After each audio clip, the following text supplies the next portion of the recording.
Well, officials are warning of dangerous flooding in Southern California. Yeah, this comes after a severe storm pummeled the state Tuesday. It killed at least 2 people. More than 120,000 residents throughout California are without power. Bless you. The National Weather Service says this is the state's 12th atmospheric river since late December. Well, joining us now is CBS News correspondent Janet Shamlian. Hi there, Janet. So tell us what it's like in California this morning. Errol and I were looking at your shot earlier and saying it looks pretty good, but maybe looks can be deceiving.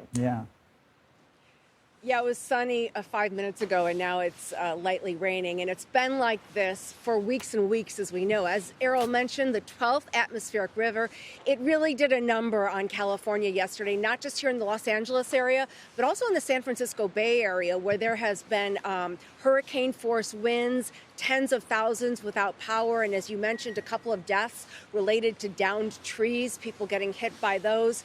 And this morning we're seeing a little bit more of this storm, which should continue throughout the day, and then it's going to move on. But the ground is so saturated here. There's just nowhere for the water to go, and it's just not the weather they're used to here on the West Coast. So it's really been problematic. For example, rush hour in this area this morning was a disaster because a bunch of potholes opened. Cars were damaged. They closed down a couple of freeways, and that put pressure on the rest of the roads just as people were trying to get into the office. And Janet, you make a good point. You know, I was up in San Jose about this time last week, and what struck me is that it was sunny one day and a storm came in with torrential rain and winds that cleared by the afternoon. And I know since then, a lot of these weather systems have just moved quickly. So has that made it challenging for crews to respond to a storm, considering it's almost happening in waves in different places?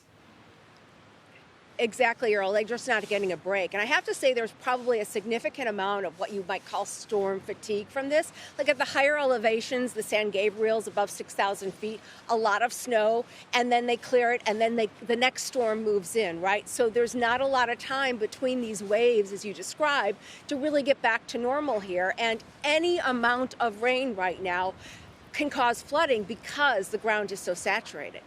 Well, Janet, what do the next few days of recovery look like? Hopefully better. Yeah. This storm is moving to the east. It is. And I think we're going to see more heavy rain potentially this afternoon. But today is the last day from what we're told, and that it should clear out from here. Now, that doesn't bode well for the middle of the country and the south. We're seeing some storms potentially popping up anywhere from Texas to Memphis over the next couple of days. But at least for the West Coast, if they can get through the rest of the day here, Thursday and Friday look a lot better. All right. Well, we're certainly hoping that that's the case. Janet Shamlian, thank you. Thank you, Janet.